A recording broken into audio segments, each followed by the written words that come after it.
this is probably the last day that we're going to have snow. So I thought I'd record the landscape one last time. I think you can probably see the water droplets out the window where things are starting to melt. And we actually had an Amazon delivery this morning, so someone did go down the driveway. So it's probably, I'm guessing it will probably be all gone tomorrow. But this is the big winter storm of 2026. Kind of all over, but this is the Texas version.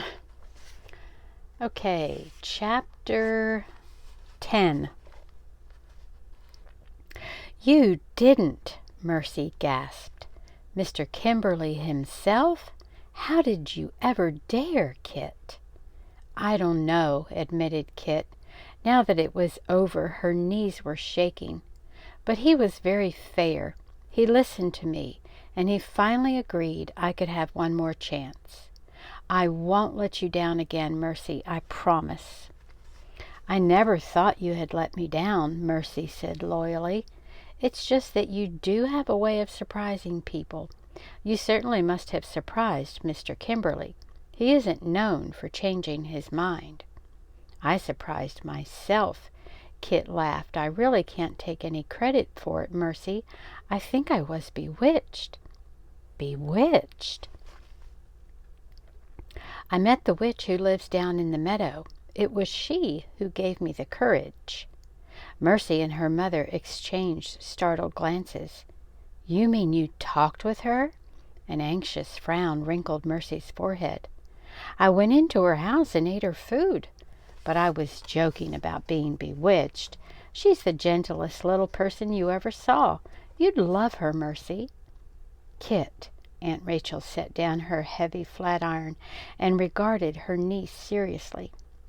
I think you had better not say anything to the others about meeting this woman. Why, Aunt Rachel, you of all people, you can't believe she's a witch. No, of course not.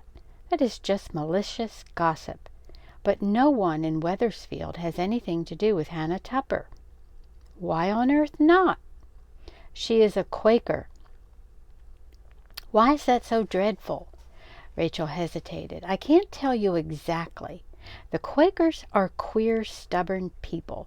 They don't believe in the sacraments. What difference does that make? She is as kind and good as you are, Aunt Rachel. I could swear to it. Rachel looked genuinely distressed. How can you be sure? Quakers cause trouble wherever they go. They speak out against our faith. Of course, we don't torment them here in Connecticut. In Boston, I've heard they even hanged some Quakers.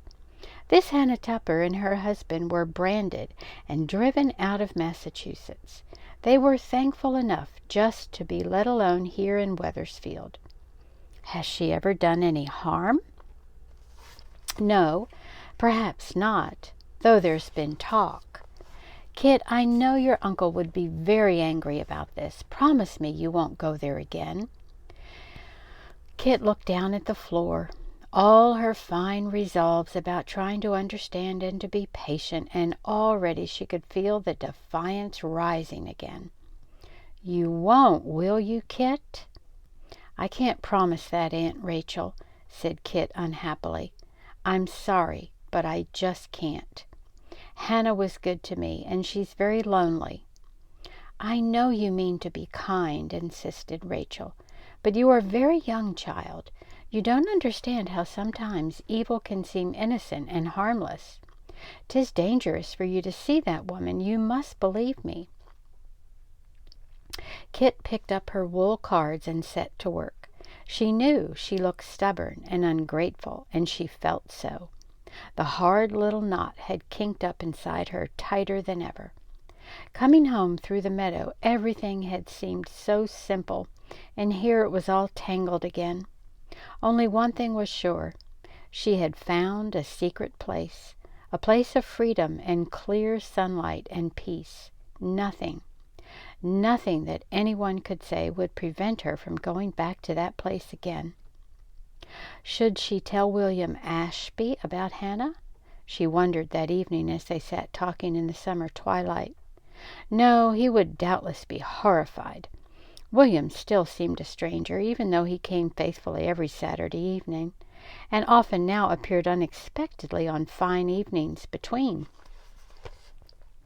She could never be sure what thoughts were hidden behind that impassive face, but she had learned to recognize the sudden stiffening of his jaw muscles that meant she had said something shocking. That happened often enough in spite of her best intentions. Better not to provoke it now by mentioning a harmless Quaker. She would like to tell John Holbrook, she thought, but there was never a moment when she could speak to him alone. Frequently now, on these mild evenings of early summer, John joined the family as they sat outside. The women would carry their knitting to the doorstep, and they would all talk quietly there till the mosquitoes and the coming darkness drove them indoors. John had never asked formal permission to call. He had merely taken literally Rachel's invitation to come again. There had never been the slightest hint that he was courting Judith. He never seemed to single her out, but sometimes he consented when she suggested that they walk along the green in the twilight. That was all the encouragement Judith needed. Indeed, it was more than enough to satisfy the whole family of John's intentions. Not even her father could have failed to guess that Judith was in love. She had never spoken another word, even to Mercy or Kit, after that first surprising disclosure. But there was a brilliance in her eyes, a warm color in her cheeks, and a new sweetness in her manner. Less and less often, as the summer set in, did her tart tongue discomfort her cousin. She did not even chatter as readily, and often she seemed to be withdrawn into some secret world. Kit watched her, half envious and half puzzled. The sober young divinity student seemed an odd match for Judith's high spirits. Truth to tell, Kit herself was a little disappointed in John.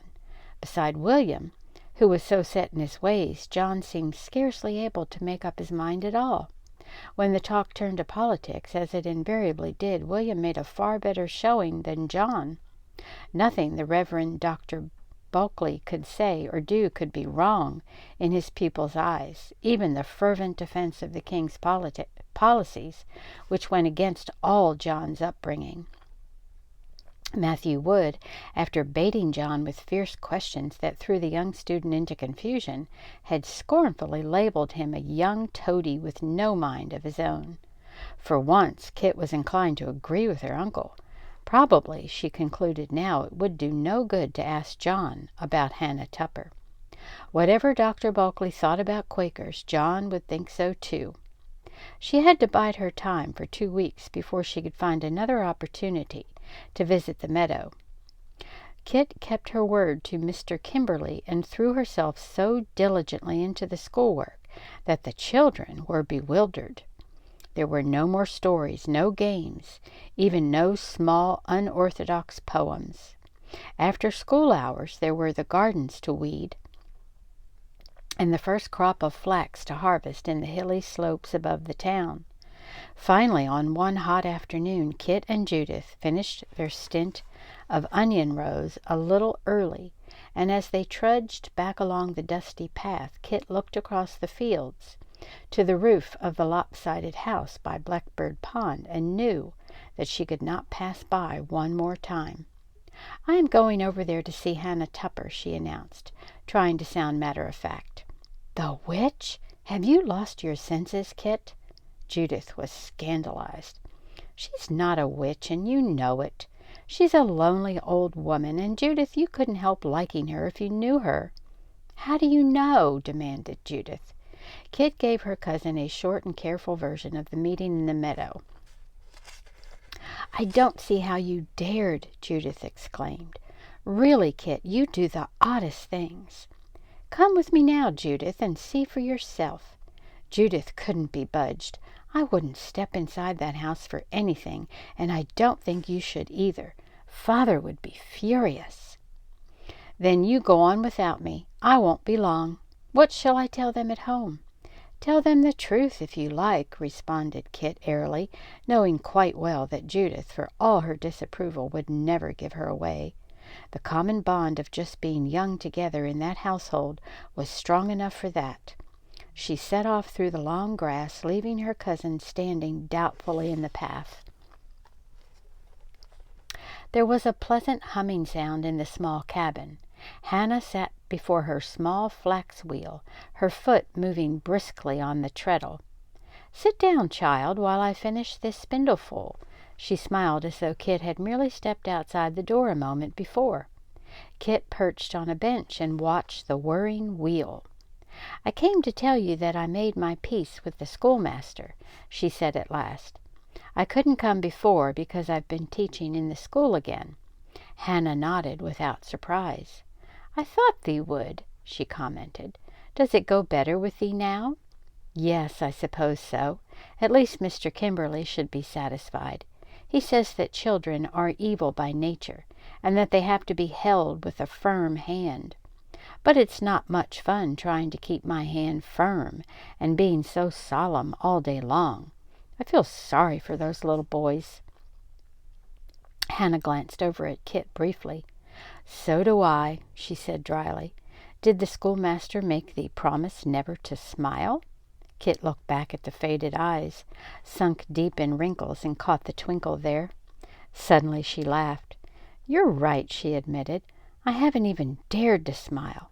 I'm afraid if I let myself go an inch I'll do something disgraceful again. But Mercy smiles all day long, and still she keeps order." She reached down and scooped up the sleeping cat from the floor, settling its limp weight in her lap and tickling the soft chin until a contented purr almost matched the hum of the spinning wheel. The late afternoon sun slanted through the open door and fell across Hannah's gnarled hands as they moved swiftly and surely. Peace flowed into Kit. She felt warm and happy. "How fast you go," she said, watching the thread fattening on the bobbin. "Did you grow the flax yourself?" Hannah dipped her fingers into a gourd shell without slackening the wheel. "Some of the families in town always bring me their flax to spin," she explained. "I make a nice neat thread, if I do say so, but every year it seems to get harder to see it. I have to tell by the feel. Is it smooth enough, does thee think?" Kit admired the fine, perfect thread that slipped evenly through Hannah's fingers. "It's beautiful," she said. "Even Mercy can't spin it like that."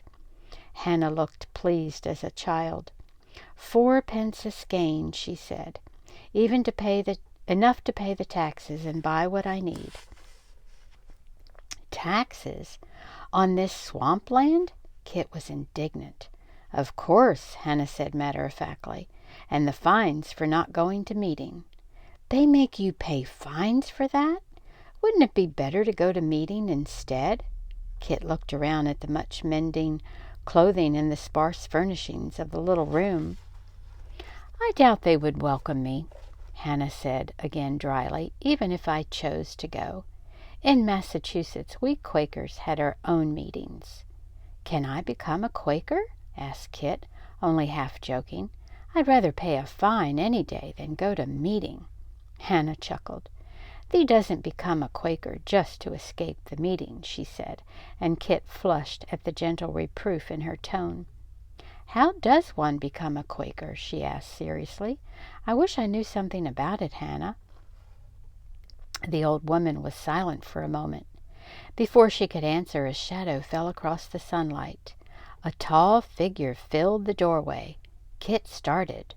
For an instant she thought that Hannah actually had conjured up a vision. There, unbelievably, was Nathaniel Eaton, the captain's son, leaning easily against the doorpost, with that well-remembered mocking smile in his blue eyes. "I might have known," he said, "that you two would find each other." Hannah's face crinkled up with pleasure. "I knew thee would come today," she triumphed. "I saw the Dolphin pass Wright's Island this morning. Kit, my dear, this is the seafaring friend I told thee about." Nat made a bow.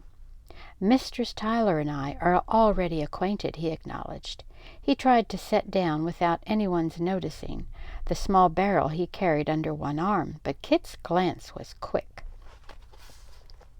A keg of fine Barbados molasses. So it was not just coral trinkets and flower bulbs that this seafaring friend of Hannah's brought from afar. Hannah caught the action, too. "Bless thee, Nat," she said quietly. "Now sit down and tell us where thee has been this time." "Charlestown," he answered, settling on an upturned barrel. Instantly the cat slid from Kit's lap, and with a loud row leaped into Nat's and circled contentedly. Nat winced as her claws dug rapturously into his coarse homespun trousers. Hannah made fast the thread and sat with idle hands, her eyes never leaving the young sailor's face. "And thy father?" "He is well, and sends you his greetings. I've been listening for a breeze every morning, just thinking thee might be coming up the river. I said to Thomas just yesterday, 'Tom,' I said, 'I'm going to save the last of these berries, just in case the Dolphin comes soon. He'll be pleased when I tell him you've been here.'" Kit's breath caught suddenly in her throat. Hannah had spoken as though her husband, so many years dead, were still here in the little house. A cloud had passed across the old woman's eyes, a vagueness that Kit had noticed there before. Kit turned a troubled look to Nat. He seemed not to have noticed anything amiss, but very casually he reached out his hand and covered Hannah's worn fingers with his own. "Has the old she-goat had her kids yet?" he asked easily. "Don't tell me you've sold them before I could see them." The vagueness was gone as suddenly as it had come. "I had to, Nat," Hannah said regretfully. "They were getting into the cornfield. They brought a good price, 2 hanks of wool for a new cape." Nat leaned back now and surveyed Kit with frank interest. She had forgotten the intense blue of his eyes, like the sea itself. "Tell me," he asked her, "how did they ever let you find your way to Hannah?" Kit hesitated, and Hannah chuckled. "How did thee find a way here?" she demanded of him. "'Tis a strange thing that the only friends I have, I found in the same way, lying flat in the meadows, crying as though their hearts would break." The two young people stared at each other. "You?"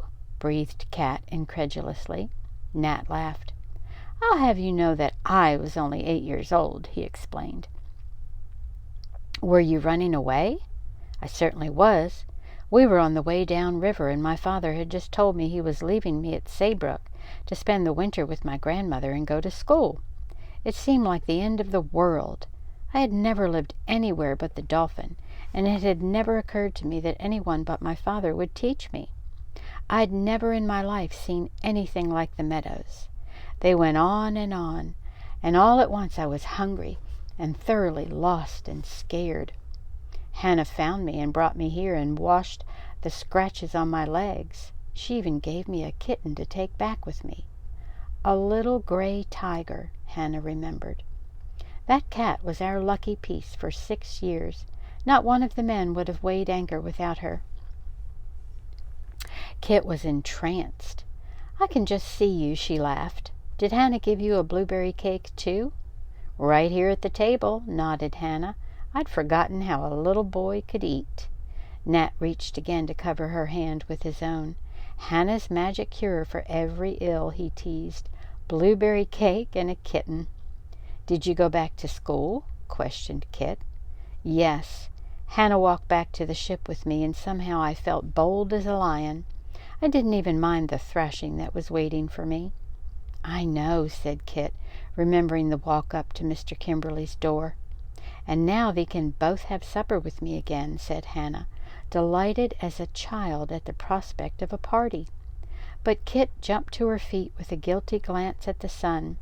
"Oh dear," she exclaimed, "I didn't realize it was time for supper." Hannah smiled up at her. "God go with thee, child," she said softly. She did not need to say more. They both knew that Kit would come back. Nat followed her to the door. "You didn't say what you were running away from," he reminded her. Has it gone so badly here in Wethersfield?" She might have told him, but looking up she caught a hint of "I told you so" in those blue eyes that silenced her. Was Nat laughing at her for behaving like an 8-year-old? Her head went up. "Certainly not," she said with dignity. "My aunt and uncle have been very kind." "And you've managed to stay out of the water?" That superior tone of his. "As a matter of fact," she told him haughtily, "I am a teacher in the dame's school." Nat swept her a bow. "Fancy that," he said. "A schoolmistress." Instantly she wished she had not said it. But as Nat followed her into the road, his mocking tone changed. "Whatever it was," he said seriously, "I'm glad you ran to Hannah. She needs you. Keep an eye on her, won't you?" What a contradictory person he was, she thought, hurrying along South Road. Always putting her at a disadvantage somehow, and yet now and then surprising her, letting her peek through a door that always seemed to slam shut again before she could actually see inside. She would never know what to expect next from him. Well, let me see how long this next chapter is to decide if I'm going to keep reading. I think I will read one more chapter. Chapter 11. Midsummer heat lay heavily upon the Connecticut Valley. The bare feet of the children were covered with fine, dry dust from the road. Inside the kitchen, the small bodies squirmed on the hard benches, and eyes strayed from the primers to gaze through the door at the forbidden sunshine. Kit felt as restless as her pupils. If only I could be like Mercy, Kit thought. When her own voice rose in exasperation, she was ashamed, remembering Mercy's unfailing patience.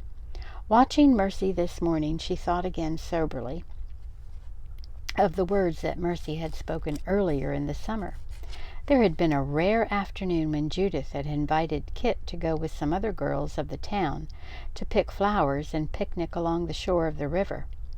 At the last moment, Kit had turned back to Mercy and cried impulsively, "Oh, if only you could go too, Mercy! How can you bear it, always staying behind?" And Mercy had answered serenely, "Oh, I settled that a long time ago. I remember it very well. Father had carried me to the doorstep, and I sat there watching the children playing a game in the road.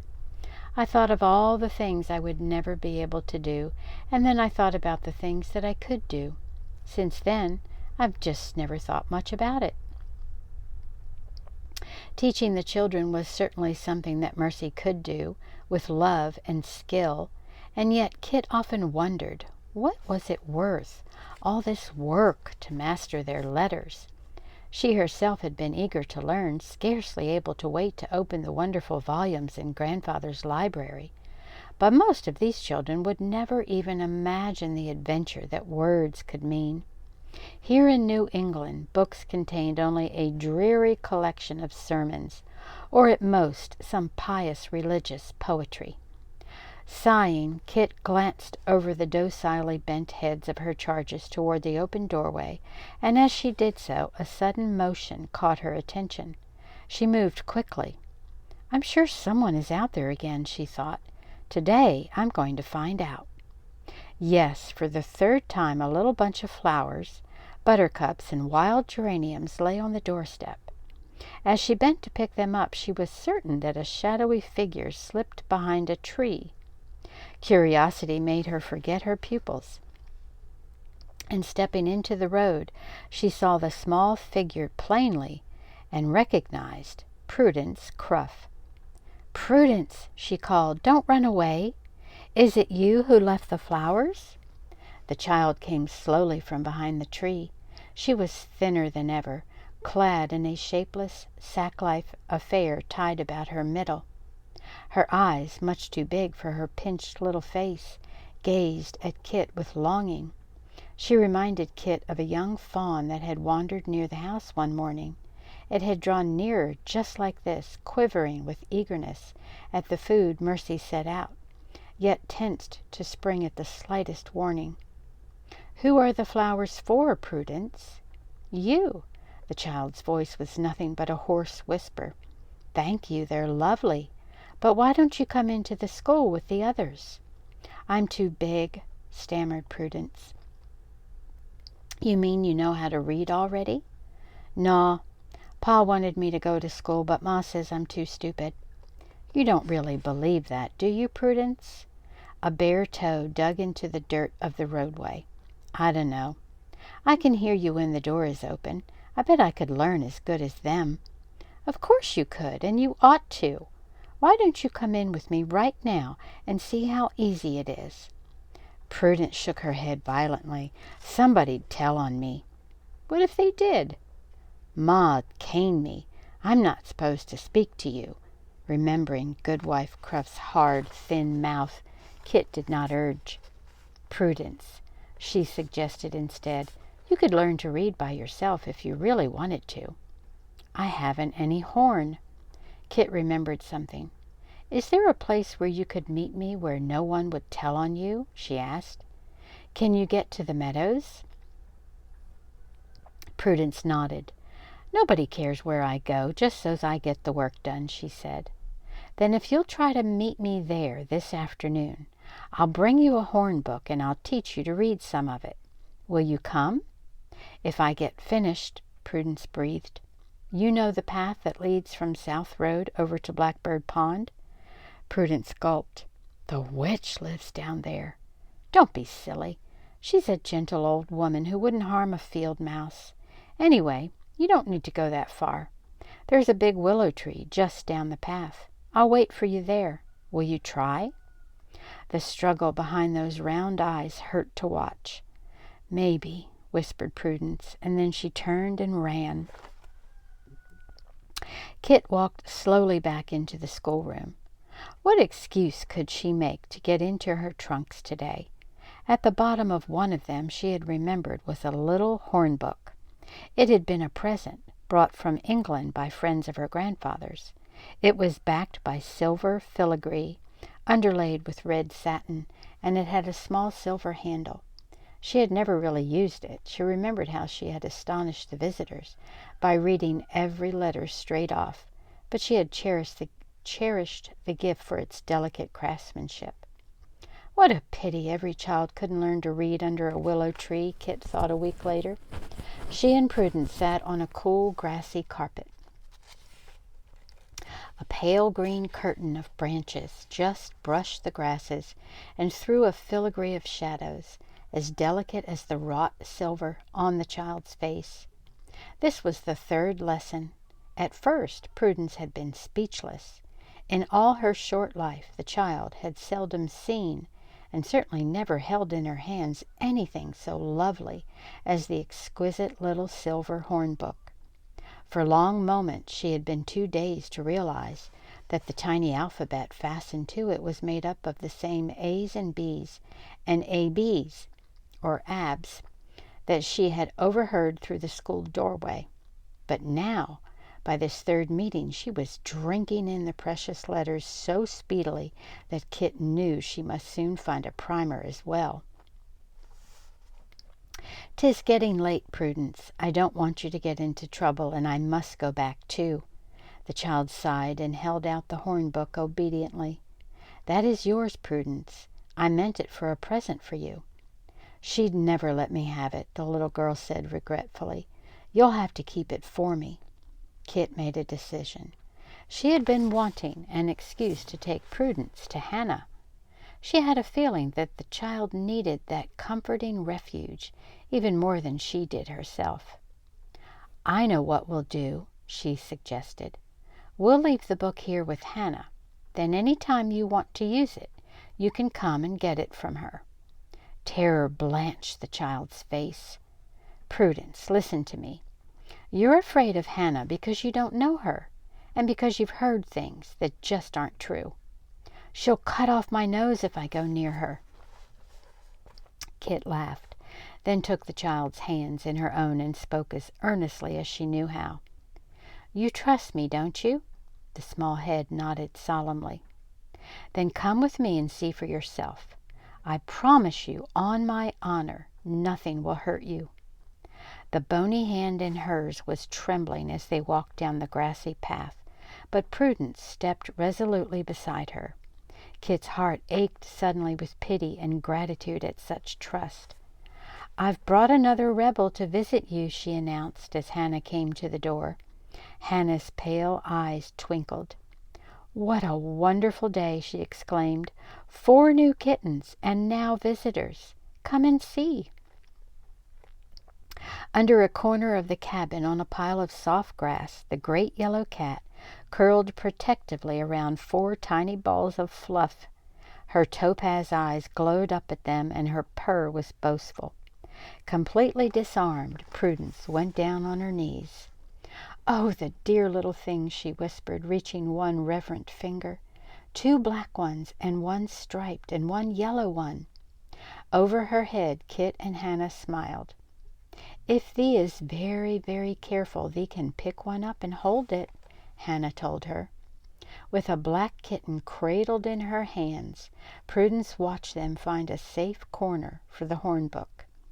"Thee is welcome any time, child. I'll keep it safe for thee. Now show me what thee has learned today. What letter is this?" In the clean white sand on the floor, Hannah traced a careful B. Looking at Prudence, Kit held her breath. But there was no trace of fear in those fawn-like eyes as Hannah held out the stick. Boldly, Prudence reached to take it in her own hand, and carefully and proudly she traced the lines herself. "I believe there must be a morsel of blueberry cake for such a smart pupil," praised Hannah. The morsel of cake vanished in a twinkling. "Hannah's magic cure for every ill," Nat had said. Blueberry cake and a kitten. Kit smiled to see it working its charm on Prudence, but there was an invisible ingredient that made the cure unfailing. The Bible name for it was love. "Why do they say she's a witch?" Prudence demanded as the 2 walked slowly back along the path. "Because they have never tried to get to know her. People are afraid of things they don't understand. You won't be afraid of her now, will you? You will go to see her when you can, even if I'm not there?" The child considered. "Yes," she said finally. "I'm going back first chance I get. Not just because the horn is there. I think Hannah is lonesome. Of course she has the cat to talk to, but don't you think sometimes she must want somebody to answer back?" Watching Prudence scurry off toward home, Kit had a moment's misgiving. As always, she had acted on impulse, never stopping to weigh the consequences. Now, too late, she began to wonder. Had it been fair to draw Prudence into her secret world? She felt completely justified in deceiving her aunt and uncle. They were narrow-minded and mistaken. But the thought of Goodwife Cruff made her shudder. Yet Prudence had looked so miserable. She needed a friend. For a few hours those wary, anxious eyes had been filled with shining trust and happiness. Wasn't that worth a little risk?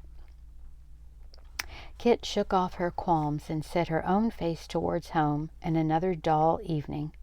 William could talk of nothing but his house these days. Every evening he must report exactly which trees had been cut, which boards fashioned. Today he reported as the family moved inside to escape the twilight mist that rose from the river. He had overseen the carpenter who was splitting the white oak for the clapboards. "I don't think I made any mistake in deciding on riven oak," he told them. "Of course, 2 shillings a day is high for a carpenter, but—" Sometimes Kit wanted to stop her ears. Would she have to hear the price of every nail that went into those boards, and every single nail the finest that money could buy? She was tired of the house already before the first board was in place. Judith, however, took a lively interest in such details. She had a flair for line and form and a definite mind of her own, and it was plain, to Kit at least, that as William planned his house, Judith was comparing it timber for timber with the house she dreamed for herself. Her purpose was only too apparent as she made adroit attempts to draw John Holbrook into the discussion. "I think you should have one of those new roofs, William," she said now. "Gambrel, they call them, like the new house on the road to Hartford. I think they look so distinguished, don't you, John? Mercy laughed at John's bewilderment.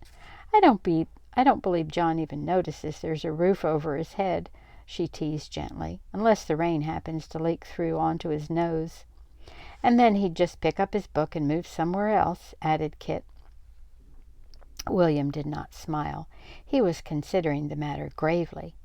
Perhaps you're right, Judith. When I ride down Hartford way tomorrow, I'll take a look at that house. Of course, you never know whether to risk a new style like that. Oh, for heaven's sake. Kit gave her yarn an impatient jerk that sent the ball bouncing across the floor. Too tardily, William bent to catch it, and had to get heavily down on his knees to retrieve it from under the settle. Now some men, Kit reflected, could pick up a ball of yarn without looking ridiculous. She thanked him with little grace. It was Mercy, as usual, who quietly steered them into untroubled water. "What did you bring to read to us tonight, John?" she inquired. "Judith, light a pine knot for him to see by." In this one thing they were all united. John loved to read out loud, and they were equally happy to listen. For all of them, the days were filled with hard labor, with little enough to satisfy the hunger of their minds and spirits.